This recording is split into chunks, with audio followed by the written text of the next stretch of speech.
याशिवाय कुठलाच दुसरा उपाय नाही. कोणताही ॲलोपॅथिक औषध हे काम करू शकत नाही. आपण आणखीन पहा, कित्येक स्पर्धात्मक व्यस्त वैज्ञानिक युगात करिअर बनवण्याचे वेड लागलेल्या तरुणांना अवघ्या वयाच्या 25व्या वर्षी अजून जेमतेम त्यांचं करिअर सुरू झालेलं नसतं, त्या वयात हृदयविकाराचे झटके येत आहेत. अशा अप्रिय अनेक प्रसंग आहेत. कित्येक ऑफिसमध्ये नुकतेच लागलेले ऑफिस कर्मचारी सुद्धा अटॅकनी त्यांच्यावर रक्तातील कार्बनच्या या वाढत्या प्रमाणामुळे शरीरात अनेक असाध्य आजाराची इतक्याच वेगाने जोपासना होते. एवढं लक्षात ठेवा. काम करा, व्यवस्थित करा, गरजेपुरती शक्ती लावा, गरजेपुरतं शरीराचा श्रम करा, गरजेपुरतं काम करा. पण वडाताण, स्पर्धा, एकमेकाच्या पुढे जाण्याची होड, व्यापार, फायदा, नफा या विवंचनेत, या चिंतनेत मनुष्य 24 तास म्हणजे झोपेत सुद्धा तो झोपू शकत नाहीये. झोप सुद्धा त्याला येऊ शकत. म्हणून कॅन्सर सारख्या या असाध्य रोगाची लागण शरीरात कमी वयातच होत असल्याचं निदर्शनास.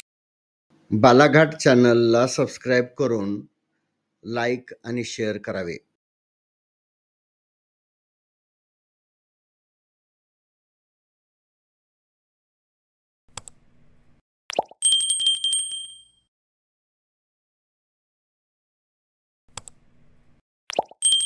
श्री गणेशाय नमः.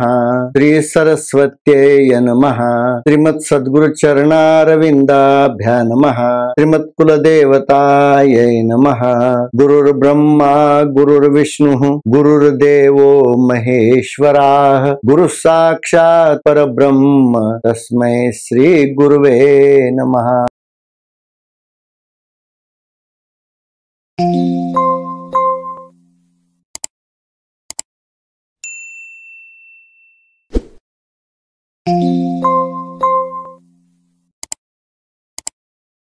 देह संवर्धन आणि विज्ञान शारीर स्वास्थ्य टिकवण्यासाठी संपूर्ण ज्ञान आपण आपल्या समोर मांडण्याचा प्रयत्न करत आहोत. आणि याचे सगळे विषय विज्ञानाच्या अंगाने आणि आध्यात्मिक पूर्वसुरीच्या ज्ञानाने खुलासेवार विवरण करून आपण सांगत आहोत. यामध्ये प्रमुखतः हे आपण 5वं प्राणायाम प्रकरण हा 6वा भाग आपण आपल्या समोर प्रस्तुत करत आहोत. या भागामध्ये रक्ताभिसरण संस्थेमध्ये प्रवाहित असलेलं रक्त अशुद्ध होण्याची मुख्य कारण काय आहेत आणि त्या कारणाच्या अनुषंगानं काय आपल्याला निवारण किंवा त्याच्यावर उपाय काय आहे का याविषयी आपण पाहणार आहोत. कारण हे शरीर यंत्र चालवण्यासाठी प्रकृतीला शरीरात ऊर्जोत्पत्ती करावीच लागते. त्याच उत्पत्तीतून आपोतघातक जे विकारी घटक निर्माण होतात त्या घटकामुळं हे आपलं रक्त अशुद्ध आणि मलिन होत असतं. ऊर्जोत्पत्तीच्या उपद्व्यापामध्ये आपल्या शरीराच्या सर्व ग्रंथी अगदी हातापायाच्या सगळ्या कोणत्याही कोशिका अन्न घटकातील मुख्य जो घटक आहे तो ग्लुकोज, या ग्लुकोजच्या रेणूचा विघटन करतात आणि ग्लुकोजच्या रेणूचं विघटन करून कार्बन आणि पाणी वेगवेगळं करतात. त्या रेणूच्या बंधनाचे बॉन्ड आहे ते बॉन्ड तोडल्यामुळे आपल्या शरीरामध्ये ऊर्जा उद्भवते आणि या ऊर्जेचा वापर तत्कालीन आपल्या सर्व शारीरिक क्रिया करण्यासाठी उपयोगात आणला जातो. अर्थात शुगर म्हणजे साखरेच्या रेणूला तोडल्यानंतर या शरीरामध्ये निर्माण होणारे 2च घटक आहेत. एक म्हणजे कार्बन आणि दुसरं पाणी. पाणी आपल्याला कोणत्याही प्रकारे अपाय करत नाही कारण पाण्याचा विसर्ग आणि त्याचा विनियोग आपल्याला शरीरामध्ये व्यवस्थित होत असतो. परंतु दुसरा जो कार्बन हा घटक आहे हा कार्बन घटक मात्र आपल्याला खूप मोठा अपायकारक असतो. कारण हा कार्बन मुळात पाण्यामध्ये विरघळत नसल्यामुळं कार्बनला काढण्यासाठी प्रकृतीनं एक प्रयोजन आणि नियोजन केलेलं आहे. याच कार्बनच्या घटकामुळं आणि विशेष म्हणजे आपल्याच विकारी उपद्व्यापानं हे रक्त मलिन करणाऱ्या घटकाचं निस्सारण रक्तातून मर्यादित काळात होणं गरजेचं असतं. परंतु जर ते शक्य झालं नाही तर त्याचे विघातक परिणाम आपल्या शरीर प्रकृतीवर होतात. कार्बनच्या उद्रेकानं हे शरीर दिवसेंदिवस विकारग्रस्त होऊन अनेक प्रकारच्या रोगाचा शरीरातच उद्भव होतो. म्हणूनच त्याला शारीरिक व्याधी म्हणतात. एकदा का या शारीरिक व्याधीचा उद्भव आपल्या शरीरामध्ये उत्पन्न झाला की मग मात्र ती व्याधी आपल्या शरीराला मरेपर्यंत सोडत नाही, किंबहुना ती व्याधी आपल्याला मरणाच्या दिशेने घेऊन जाते. म्हणून प्रकृतीने या नैसर्गिक घटकाला बाहेर काढण्याची व्यवस्था केलेली असली तरी ती व्यवस्था किती कार्यक्षमतेने नियोजित काम करते यावर शरीराचे आरोग्य अवलंबून असते. आता मुख्यतः आपण जर या कार्बन युक्त अणुमुळे किंवा कार्बनच्या अतिरेकामुळे रक्त अशुद्ध होतं त्याची वेगवेगळी कारणं आहेत, एक आपण घेऊ. त्यातलं पहिलं कारण ऊर्जा उत्पादन त्याला मलिन करतात. ऊर्जा उत्पादन आवश्यक आहे. शरीराची गतिविधी पार पाडण्यासाठी ऊर्जेचे उत्पादन सर्व कोशिकांना करावे लागते. ऊर्जा निर्मितीमुळे तयार होणारे आपोतघातक कार्बनचे प्रमाण वेळीच जर बाहेर काढले नाही तर रक्तातील कार्बन प्रमाण कमाल मर्यादेपेक्षा जास्त होते आणि त्यामुळे अनेक प्रकारच्या शारीरिक समस्या आणि शरीरामध्ये असह्य रोगाचा प्रादुर्भाव शरीरातच उत्पन्न होतो. हा पहिलं कारण. त्या ऊर्जा उत्पत्तीच्या दरम्यान साखरेचा रेणू तोडला जातो. या साखरेच्या रेणू मधून कार्बन उत्पन्न होतो आणि हा कार्बन आपल्या रक्ताला मलिन करतो. विशेष म्हणजे कार्बन पाण्यात विरघळत नसल्यामुळं काळं होत, याचा अर्थच कार्बनचं प्रमाण वाढत आहे. जेवढं रक्त लाल असतं तेवढं कार्बनचं प्रमाण कमी असतं. दुसरं कारण अकार्यक्षम असलेले फुफ्फुस. फुफ्फुस कोशिकाची कार्बन काढण्याची जी क्षमता असते ती कमी होते, पण फुफ्फुसांना 100% कार्यक्षम केलेलं नसतं. फुफ्फुसामधल्या अल्व्हेओली ग्रंथी सक्रिय होत नाहीत. सर्व अल्व्हेओली ग्रंथींना 100% सक्रिय करण्यासाठी मनाला नियमित दीर्घ प्राणायाम करण्याची सवय लावण्याची गरज असते. जर श्वास या फुफ्फुसामध्ये जर व्यवस्थित पूर्णपणे भरून घेतला नाही किंवा भरण्याची सवय लावून घेतली नाही तर फुफ्फुसाचं कार्य 100% यशस्वीपणे पार पडत नाही. पुन्हा तिसरं कारण प्राणायामाचा अभाव. तिसरं प्रमुख कारण आहे की आपण प्राणायाम करत नाही, म्हणूनच आपलं हे फुफ्फुस सक्रिय होत नाही. स्वयंचलित प्राकृत श्वासोश्वासाने फुफ्फुस ग्रंथी रक्तातील कार्बनचे संपूर्ण उत्सर्जन करू शकत नाही. जर आपण प्राणायाम केला नाही तर या रक्तशुद्धीच्या प्रक्रियेसाठी प्रकृतीला स्वयंचलित व्यवस्थेवर अवलंबून राहावं लागतं आणि या स्वयंचलित व्यवस्थेमध्ये फुफ्फुसाची जी प्रक्रिया आहे, श्वास आत घेण्याची, ओढण्याची आणि व्हॅक्यूमच्या अगेन्स्ट काम करण्याची क्षमता आहे खूप कमी असते आणि त्यामुळे या चेतन मनस्थितीमध्ये स्वयंचलितपणे खेचलेला श्वास जास्तीत जास्त अर्धा ते 1 लिटर असतो. थोडका आपण श्वास मध्ये घेतो, लगेच आपण बाहेर फेकतो. जी पूर्ण फुफ्फुसाला सक्रिय ठेवण्याची जी गरज असते हवेची, तेवढी हवा आपल्या फुफ्फुसामध्ये खेचली जात नाही आणि भरली जात नाही. श्वास सोडल्यानंतर विशेष म्हणजे काही लोक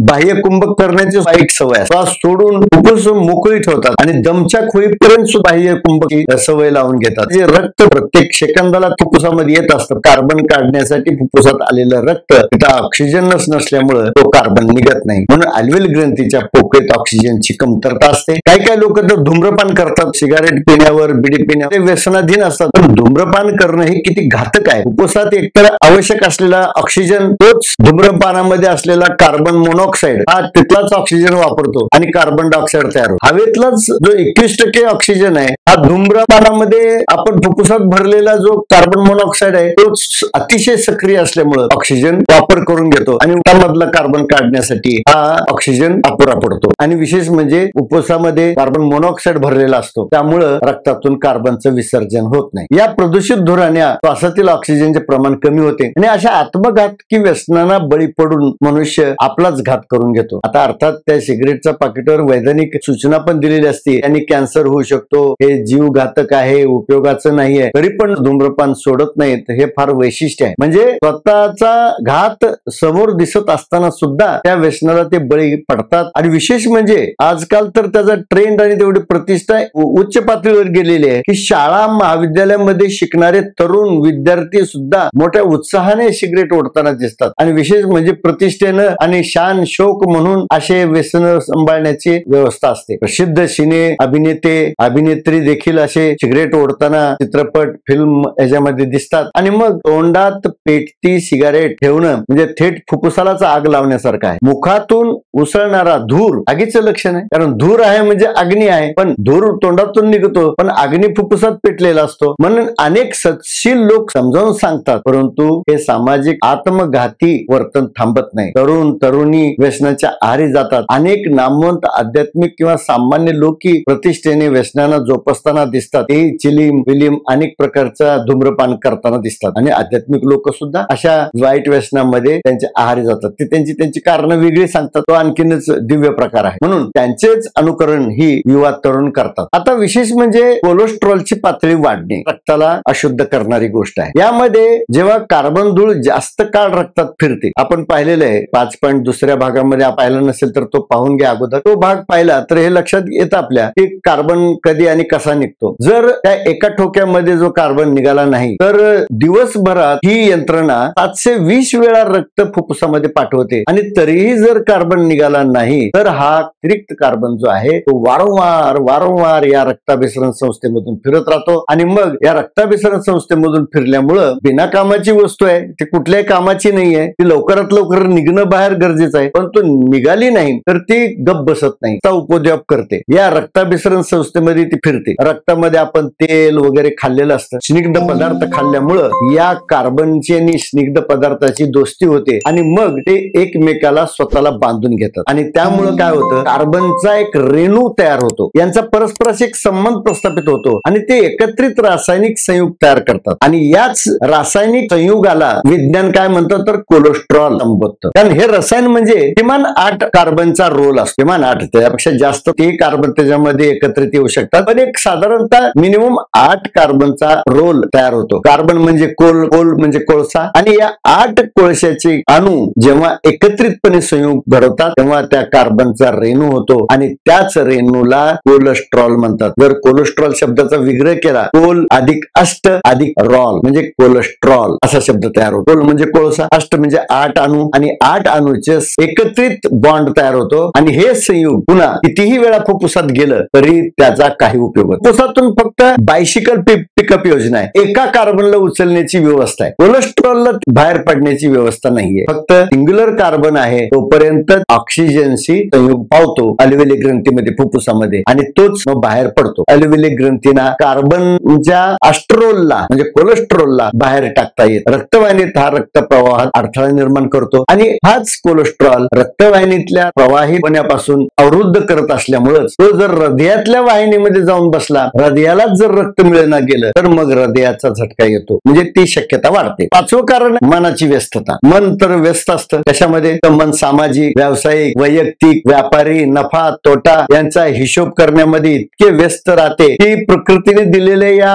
स्वातंत्र्याचा लाभ घेण्यासाठी त्याला फुरसत मिळत. प्रकृतीनं म्हणजे एकच असं इंद्रिय फुफ्फुस जे दोन्ही अंगाने वापरता येतं, म्हणजे मनालाही ते वापरून त्याची सुव्यवस्था करता येते, वापरण्याची व्यवस्था आहे आणि स्वयंचलितपणे ते चालतं. मन व्यस्त असेल तर फुफ्फुस स्वयंचलितपणे श्वास घेतं, जेवढा होईल तेवढं काम करत राहतं. प्रकृती आपल्या पद्धतीने काम करतच राहते, परंतु चांगल्या प्रकारे पूर्ण क्षमतेनं जर फुफ्फुसाचा वापर करायचा असेल तर मनाला या प्राणायाम करण्यावर लक्ष द्यावं लागतं आणि प्राणायाम करण्याचं स्वातंत्र्य प्रकृतीने त्याला दिलेलं आहे. पण हे मन इंद्रियाच्या स्वाभाविक विषयाच्या सेवनाच्या गर्तेमध्ये अडकल्यामुळं, प्रत्येक इंद्रियाच्या पाठीमागे धावण्यामुळं आपल्या आयुष्यामध्ये कराव्या लागणाऱ्या उद्योग व्यापाराच्या उपद्व्यापामुळं त्याला फुरसत मिळत आणि म्हणून स्वयंचलित श्वासोश्वासावर अवलंबून राहावं लागतं. 30%, 40%, 50% रक्ताचं शुद्धीकरण होत राहतं. न निघालेला कार्बन आहे परत वारंवार रक्तात फिरत राहिल्यामुळं कोलेस्ट्रॉलची उत्पत्ती होते. कोलेस्ट्रॉलचे HDL, LDL असे प्रकार विज्ञानाने केलेले आहेत. काही असलं तर हे कोलेस्ट्रॉल आहे, हे शरीराला घातक असतं, एवढंच लक्ष ठेवण्यासारखं आहे. 6वं कारण ते म्हणजे निषिद्ध अन्न सेवन करणे. आपण जर दुसऱ्या अन्नोत्पत्ती प्रकरणामध्ये आहारावर आपण संपूर्ण चिंतन मांडलेलं आहे. आहार म्हणजे अन्न कोणतं आहे, कसं आहे, कोणतं खावं, कोणतं खाऊ नये, त्याच्या 4 श्रेणी आपण सांगितलेल्या आहेत. त्याचे 3 गुण म्हणजे सात्विक, राजस, तामस अन्न पदार्थ सांगितलेले आहेत. ते सर्व प्रकारचं आध्यात्मिक आणि वैज्ञानिक सुद्धा विवरण आपण त्या ठिकाणी संपूर्णता केलेलं आहे. या अन्न सेवनाची वेळ, प्रमाण आणि अन्न पदार्थाची निवड, खाद्य निर्बंधाचे पालन न करणे हे एक महत्वाचं कारण आहे. आरोग्याचा विचार न करता वेळी अवेळी कोणतेही पदार्थ, अखाद्य, अपेय, बाजारी पदार्थाचे भक्षण करणे, अपत्य, अत्याचारी आहार शरीर काही प्रमाणात सहन करते, परंतु एक मर्यादेच्या पलीकडे या प्रकृतीला ते सहन करणं अशक्य होतं. तेव्हा अनेक प्रकारचे हे रोग आपल्या शरीरामध्ये उत्पन्न होतात. म्हणजे निकृष्ट आहाराने एकामागून एक असाध्य रोग आपल्या शरीरात उद्भवतात आणि असह्य वेदनादायक पीडा मरेपर्यंत आपली साथ सोडत नाही. 7व्या कारणामध्ये आपण विचार करायचा झाला तर उपद्व्यापी अशांत चंचलता. आपण मागे पाहिलंच की व्यायाम करण्यापेक्षा एका ठिकाणी शांत ध्यान स्थितीत निवांत बसून दररोज प्राणायाम करणे गरजेचे आहे, परंतु शरीराला एका जागी स्थिर ठेवणे सोपं नाही. एक ठिकाणी बसा म्हटलं तर 5 मिनिट बसायला तयार होत नाही, कारण अशांत मनाला स्थिर करणं सगळ्यात कठीण काम आहे. आणि विशेष म्हणजे 8वं कारण अति व्यायाम करणं. काही लोक निरोगीपणासाठी किंवा स्वास्थ्यासाठी, आपल्या फिटनेससाठी अनेक प्रकारचे व्यायाम करतात, कष्टदायक व्यायाम करतात, परिश्रम घाम गाळून 1-1 तास 2-2 तास व्यायाम करण्यामध्ये घालवतात, 1-1 तास पोहण्यामध्ये घालवतात, 10-10 किलोमीटर चालण्यामध्ये वेळ वाया खर्च करतात. अशा अनेक प्रकारचे व्यायाम समाजामध्ये सुचवले जातात आणि पाळलेही जातात, लोक करतातही. ज्यावेळी शरीरात काही असाध्य रोगाची लक्षणे दिसू लागतात तेव्हा काही लोक असे उपद्व्याप सुचवतात, अवांछित व्यायाम करण्याचा सल्ला देतात आणि अज्ञानामुळे अर्धवट ऐकीव ज्ञानाने प्रेरित होऊन आणि का होईना त्याला आता करायलाच पाहिजे आणि या भोगाशी असावे सादर म्हणल्यासारखं असे मग ते सकाळी सकाळी व्यायाम करायला सुरुवात करतात. असा अप्रशिक्षित व्यायामाने शरीरात अधिक ऊर्जा उत्पन्न होते. विशेष म्हणजे परिश्रमामुळे काय होतं, आपलं शरीर जास्तीत जास्त कॅलरीज कंझ्युम करतं आणि जास्तीत जास्त कॅलरीज कंझ्युम करण्यासाठी जास्तीत जास्त ऊर्जा उत्पत्ती होते आणि ऊर्जा उत्पत्ती झाल्यामुळं कार्बनची पण उत्पत्ती होते. पण कार्बनच्या मलनिस्सारणाकडे आपण विशेष लक्ष देत नसल्यामुळं त्या कार्बनला आपण बाहेर काढू शकत नाही. म्हणून हे रक्त अतिशय प्रदूषित होत राहते आणि आपदघातक कार्बनचे प्रमाण प्रचंड वाढते. त्यामुळे शरीरात अधिक रोग सुद्धा उद्भवतात. आता हल्ली आणखीन नवं कारण म्हणजे अनेक मोठ्या मोठ्या शहरामध्ये यांत्रिक व्यायामाचे दुष्परिणाम सुद्धा आपल्या समोर आलेले आहेत. बाजारात किंवा शहरामध्ये जागोजागी मोठ्या मोठ्या यांत्रिक व्यायामशाळा सुरू झालेल्या आहेत. पाश्चात्य व्यावसायिक व्यायाम प्रकार अधिक घातक ठरतो. कारण पूर्वी आपल्याकडे असे जिम प्रकार नव्हते. फार सायकलिंग करायचं, स्विमिंग करायचं असेच प्रकार होते. पण हल्ली आता यंत्राबरोबर ट्रेन मशीन, रनिंग बेल्ट अशा प्रकारचे जे काही मशिनरीज आहेत किंवा मोठे मोठे वजन उचलणे, मोठ्या मोठ्या यंत्राबरोबर स्प्रिंगच्या ताणाबरोबर काम करणं, असे अनेक प्रकारचे व्यायाम, ट्रेडमिलवर चालणे, धावणे शरीरासाठी कष्टदायक कसरत ठरते. तेव्हा दीर्घ प्राणायामाकडे दुर्लक्ष होते. कारण त्यावेळेस प्राणायाम होतो जरा जास्त, कारण कष्टाच्या वेळेस ऑटोमॅटिक प्राणायाम जास्त होतो, पण तरी पण जेवढा आवश्यक आहे तेवढा होत नाही. यांत्रिक व्यायाम करताना शरीरात साखरेचे रेणू तोडून ऊर्जा निर्माण होते आणि आपदघातक कार्बन रक्ताला अधिकाधिक प्रदूषित करते. तरुणांना अशा व्यायामामुळे शरीर फिट होत असल्याचे जाणवतं. थोडं तरतरी आल्यासारखं वाटतं, एकदम आपण काम करायला तरबेज आहोत असं वाटतं, पाहिजे ते काम करू शकतो असं वाटतं, फिट वाटतं. फिटनेस इज नॉट हेल्दीनेस हे लक्षात ठेवावं. म्हणजे तंदुरुस्ती म्हणजे शरीर स्वास्थ्य नव्हे. त्यामुळं काय होतं तर रक्तातील कार्बनचे प्रमाण वाढल्याने शरीरात अकाली असाध्य रोगाची आक्रमकता वाढते. याबाबत सर्वजण अनभिज्ञ आहेत. जिम मध्ये व्यायाम करतानाच लोकांना अटॅक येतोय आणि तिथंच ते व्यायाम करता करताच कोलॅप्स होतात. धावताना, व्यायाम करताना, श्रम करताना, परिश्रम करताना, काबाड कष्ट करताना किंवा चिंताग्रस्त भीतीदायक प्रसंगी हृदयाचे ठोके खूप वेगाने पडतात. प्रति मिनिट 140 पर्यंत त्यांची गती वाढते. म्हणजे ते फक्त अर्धा सेकंद ते फुफ्फुसामध्ये कार्बन काढण्यासाठी राहतात, पण तेवढ्या वेळात कार्बन निघत नाही. तेव्हा रक्तात कार्बन धूळ खूप वेगाने जास्त प्रमाणात तयार होते आणि कार्बन काढून टाकण्यासाठी फुफ्फुसांना रासायनिक अभिक्रियेसाठी अर्ध्या सेकंदापेक्षा कमी वेळ मिळतो. फुफ्फुस ग्रंथींना कार्बन काढण्यासाठी पुरेसा वेळ मिळत. हृदयाचा नियोजित दुसरा ठोका अलिवली कोशिकात नवीन रक्त पाठवतो आणि त्यामुळे रक्ताची पहिली मात्रा हृदयाकडे जबरदस्तीने ढकलली जाते आणि त्यात कार्बन तसाच शिल्लक राहतो. त्यात परतलेले हे रक्त पूर्ण शुद्ध असल्याची भावना असते आणि मानले जाते आणि तेच रक्त पुन्हा शरीरामध्ये फिरते. असे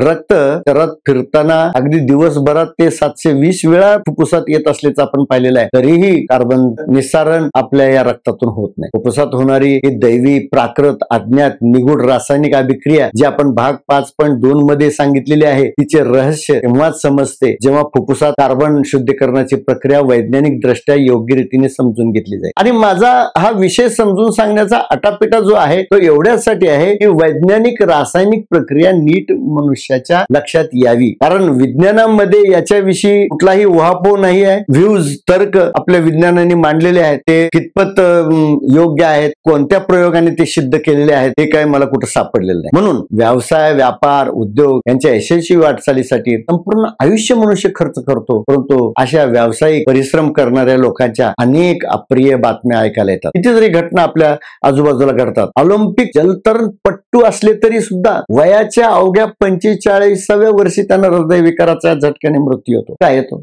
ऑलिम्पिक मध्ये भाग घेणारे जलतरणपटू, स्विमर्स, स्टेजवर मोठे मोठे डान्सचे प्रयोग करणारे नर्तक आपले नृत्य सादर करताना स्टेजवर अवघ्या 40-45 मध्ये हृदयविकाराने मृत्यूमुखी पडतात. स्टेजवर अशा कितीतरी घटना आहेत की जे स्टेजवरच अटॅक आलेले आहेत त्यांना. स्टेजवर नृत्य सादर करताना अनेक नर्तकाचा हृदयविकाराच्या झटक्याने मृत्यू झाल्याची उदाहरणं एकच कटू सत्य सांगतात की व्यायाम माणसाला निरोगी करत नाही. थोडा वेळ तो तरतरीत फिटनेस असल्याचं दाखवतो. तेव्हा एक गोष्ट लक्षात ठेवा, अतिव्यायाम केल्याने शरीर कधीच निरोगी होत नाही. कारण व्यायाम करताना किंवा शारीरिक श्रमासाठी जास्त ऊर्जा लागते आणि रक्तात कार्बनचे अतिरिक्त प्रमाण वाढत जाते. हा अतिरिक्त कार्बन रक्तातून काढून टाकण्याचा जाणीवपूर्वक आपण प्रयत्न करत नाही, कारण मनाला तेवढी फुरसत नसते. कारण आपल्या मनाला खूप व्याप आहेत, उद्योग आहेत, व्यापार आहेत. कारण कार्बन काढायचं झाला तर एका ठिकाणी स्वस्थ स्थिर बसावे लागेल आणि स्थिर बसल्याशिवाय प्राणायाम करावा लागेल आणि प्राणायाम केल्यानंतरच हा कार्बन आपल्या रक्तातून व्यवस्थित निघू शकतो. याशिवाय कुठलाच कोणताच दुसरा उपाय नाही, कोणताही ॲलोपॅथिक औषध हे काम करू शकत नाही. आपण आणखीन पहा, कित्येक स्पर्धात्मक व्यस्त वैज्ञानिक युगात करिअर बनवण्याचे वेड लागलेल्या तरुणांना अवघ्या वयाच्या 25व्या वर्षी अजून जेमतेम त्यांचं करिअर सुरू झालेलं नसतं, त्या वयात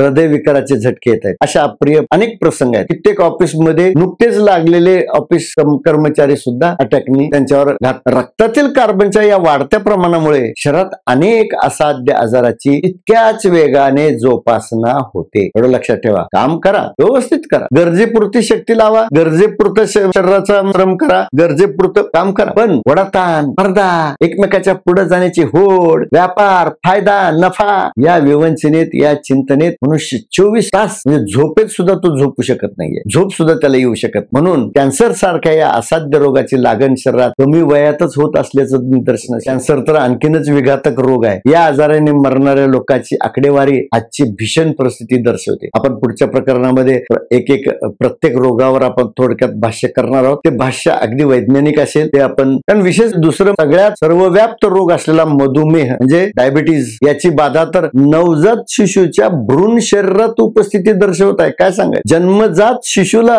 डायबिटीज डिटेक्ट होत आहे. मग याला डॉक्टर अनुवंशिक म्हणतात. ठीक आहे, अनुवंशिकता असेल किंवा काही अनेक कारण असतील, पण ह्या गोष्टी घडत आहेत. मग शरीराला व्यायाम करण्याची गरज असते का, याच्यावर जरा थोडं आध्यात्मिक चिंतन मी बरंचसं केलेलं आहे. अनेक शास्त्रार्थाचा धांडोळा घेतलेला आहे. म्हणून मी इथं माझं एक स्वतःच अभिमत व्यक्त करीत आहे. अर्थात ते ऋषीमुनीच्या संत साहित्याच्या आधाराने मी हे बोलत आहे. कारण अनेक ऋषीमुनी जे शस्त्रवचन आपल्याला सांगितलेले आहेत त्यांचं स्मरण करून एक ठोस वक्तव्य मी या ठिकाणी आपल्या समोर मांडत आहे. कारण असा अतिरेकी शारीरिक व्यायाम करण्याबद्दल संत किंवा ऋषींनी जे काही उपदेशपर शब्द आपल्यासाठी लिहून ठेवलेले आहेत त्यामध्ये एकाही पद्य किंवा श्लोकामध्ये हे लिहिलेलं आढळत नाही की शरीर स्वास्थ्यासाठी किंवा शरीर सुदृढ ठेवण्यासाठी रोज 5 किलोमीटर चाललं पाहिजे, 4 किलोमीटर धावावे, 1 तास स्विमिंग पोहावे किंवा 5 किलोमीटर सायकलिंग करावी किंवा 100 उठक बैठक कराव्या किंवा कृत्रिम व्यायाम करण्याविषयी आग्रह केल्याचं कुठंही लेखी उल्लेख केल्याचं मला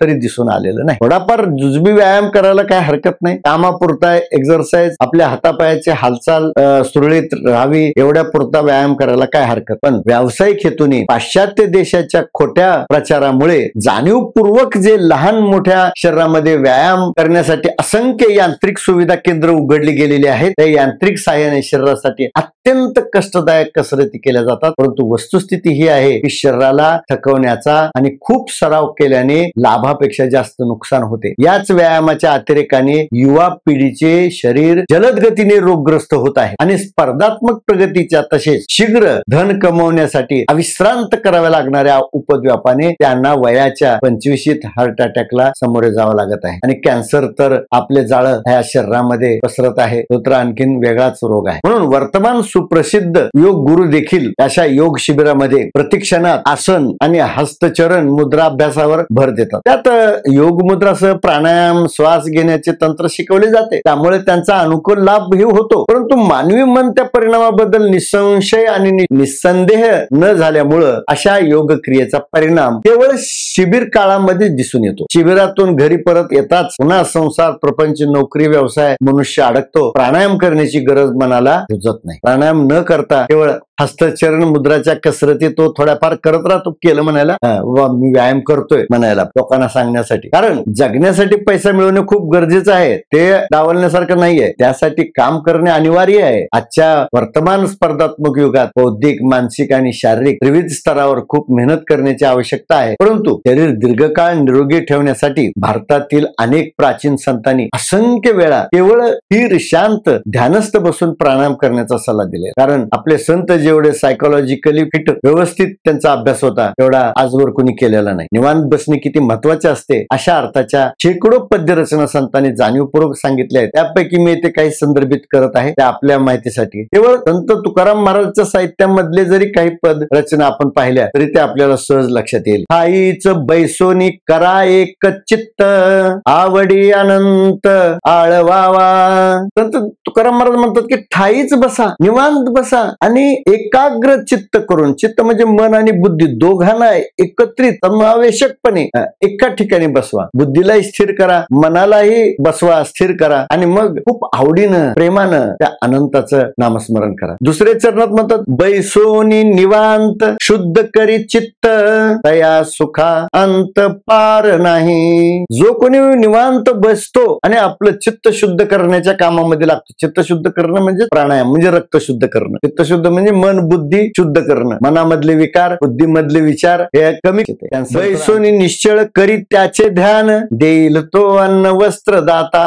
तर तोच सगळ्या आपल्यासाठी अन्न पुरवठा करणारा खरा दाता आहे. तोच सगळी प्रकृती सृष्टी निसर्ग घडवणारा आणि चालवणारा तोच एक आहे. त्याच्यापासूनच हे सगळं अन्न धान्य निर्माण होते आणि त्याचं तरी ध्यान करा. कमीत कमी जे आपण अन्न कमवण्यासाठी एवढी आयुष्य खर्च करतोय, पण जो बनवतोय खरोखर त्या बनवणाऱ्याचं आपण ध्यान करत. पावल्या या करू चेष्टा निश्चळ दृष्टा बैसोनी पडदा लावोनिया दीपक चहू कोणी बैसोनी आसनी मुद्रा लावी. आणि अशा प्रकारे तुम्ही बसावं. तुकाराम महाराज म्हणतात, तुम्ही आसनावर बसा आणि मुद्रा लावून त्या भगवंताचं ध्यान करा. केवळ निश्चळ होऊन द्रष्टेपणाने या संपूर्ण प्रकृतीच्या चलनवलनाकडे पहा. तुकाराम महाराज म्हणतात, जे बसत नाहीत त्यांच्यासाठी सुद्धा काही ओव्या सांगतात. बैसली या ठाई म्हणता राम राम काय होय श्रमायशे सांगा. बसलेल्या ठिकाणी तुम्हाला राम राम म्हणायला काय कष्ट आहेत. अवघेची लाभ बैसली या घरा येती भाव धरा एके ठाई. सगळे लाभ तुम्हाला आपोआप घरी बसल्या ठिकाणी मिळतील. आनंद मिळेल, सुख मिळेल. ज्याच्यासाठी आपण आयुष्यभर धावाधाव करतो ते सहज मिळेल. हा भाव धरा मनामध्ये, अंतकरणामध्ये. येऊनी अंतरी राहील गोपाळ तायासाचे फळ बैसलिया. अरे तो गोपाळ आहे ना, तो सहजपणे अंतरामध्ये येऊन राहील. न करीत त्वरा ऐके मात क्षण एक निवांत बैसावे. कोणत्याही प्रकारची गडबड करू नका, कोणत्याही प्रकारची धडपड करू नका. या बसण्याचा जो परिणाम आहे, याची जी मात आहे ती फक्त एक क्षण बसा आणि मग तुम्हाला कळेल. तुका म्हणे आम्ही बैसलो शेजारी करील ते हरी पाहो आता.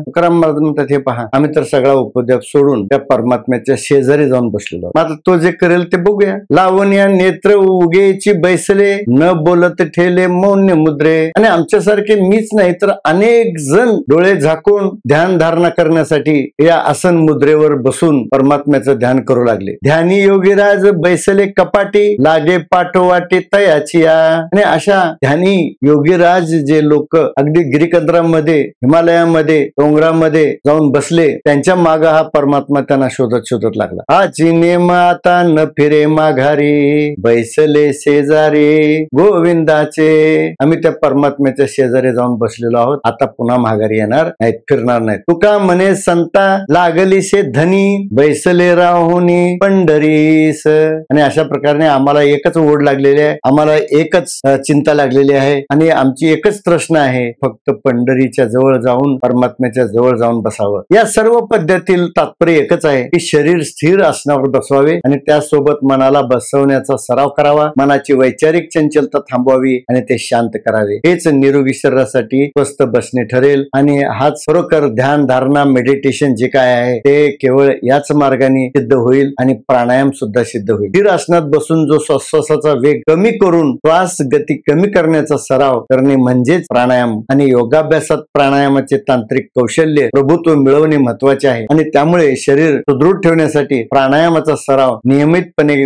मनाच्या सानिध्यातच करावा लागेल. हे मनाला पटवून दिले पाहिजे. अन्य कोणतेच औषधोपचार केवळ पूरक सहाय्यक आहेत. रासायनिक औषधाचा लाभ कमी आणि हानी मात्र जास्त आहे. प्रसंग आल्यानंतर, रोग उद्भवल्यानंतर तुम्हाला ते टाळणं शक्य नाही, कारण ते तुम्हाला हॉस्पिटलाइज करणार, हॉस्पिटलला जावंच लागणार, डॉक्टरचं औषध खावंच लागणार आणि त्यांची दुकानदारी, त्यांचं हॉस्पिटल, त्यांचं जीवन सुधारावंच लागणार. परंतु या रसायनाचा आपल्या शरीरावर लाभ कमी आणि हानी जास्त होईल. तत्क्षण आपल्याला थोडंसं बरं वाटल्यासारखं वाटतं, पण त्याच्यावर साईड इफेक्ट पण तेवढेच आहेत. अतिरिक्त आणखीन दुसरेच नवीन रोग होण्याची पण शक्यता जास्त आहे. आणि अशामुळं रसायनाचा मारा कमीत कमी होईल एवढा विचार करावा. केवळ एकच औषध या सृष्टीनं तयार केलेलं आहे, ते म्हणजे प्राणायाम करणे, मनाने आपलं स्वातंत्र्याचा उपभोग घेणे आणि शरीरावर शरीराला स्वस्थ आणि निरोगी ठेवण्यासाठी प्राणायाम करणे, प्राणायाम करणे, प्राणायाम. कारण प्राणायामाची कुशलता आत्मसात केली नाही तर असाध्य रोग होतील आणि ते कसे होतील, का होतील, कधी होतील याचा आपण क्रमशः पुढच्या प्रकरणामध्ये सर्व निरूपण करू. तसं पाहिलं तर ह्या प्रकरणामध्ये संपूर्ण प्राणायाम करण्यावरच मी भर दिलेला आहे. प्राणायाम का करायचा यावर भर दिलेला आहे. प्राणायाम करताना फुफ्फुसामध्ये घडणारी रासायनिक क्रिया व्यवस्थित सुस्पष्टपणे वैज्ञानिक दृष्टिकोनातून सांगितलेली आहे. याचा सर्वांनी लाभ घ्यावा, त्याचाच विचार करून अभ्यास करून प्राणायाम करण्याची व्यसन सवय लावून घ्यावं. बाकीचे सगळे व्यसन सोडून द्यावे आणि हे प्राणायाम करण्याचं व्यसन स्वतःला लावून घ्यावं, जेणेकरून तुम्हाला कोणतीही औषध गोळी खाण्याची गरज पडणार नाही आणि सर्व रोगाचं निवारण सहजपणे होऊ शकेल. आणि एखाद्याला कुणाला रोग झालाच असेल तरीही प्राणायाम करा, कारण डॉक्टरांनी दिलेला औषधाचा उपचार 100% 100% लागू पडण्यासाठी सुद्धा प्राणायाम करायला पाहिजे आणि प्राणायाम केला तर त्याचा उपयोग सगळ्यात चांगला होईल. आणि म्हणून प्राणायाम अतिशय महत्वाचा आहे आणि प्राणायामाची कुशलता आत्मसात करणं महत्वाचं आहे. आपल्याला रोग झाले तर आपल्याला कुठलंही सुख कधीही मिळत नाही आणि त्यामुळं जो आनंद आपला मिळवायचा आहे तो केवळ प्राणायामानेच मिळेल. हे एकच उपाय आहे. एकच लक्षात ठेवा की रोग दोनच कारणाने होतो, एक अतिभक्षण आणि अभक्ष्यभक्षण. रोग दोनच प्रकारचे आहेत, एक संसर्गजन्य रोग आणि असाध्य रोग. रोग करणारा एकच घटक आहे तो म्हणजे कार्बन आणि रोग निवारण करणारा एकच व्यायाम आहे तो म्हणजे प्राणायाम. म्हणून करू नका व्यायाम परंतु सोडू नका प्राणायाम. एवढं बोलून मी या भागाला समाप्त करतो. धन्यवाद.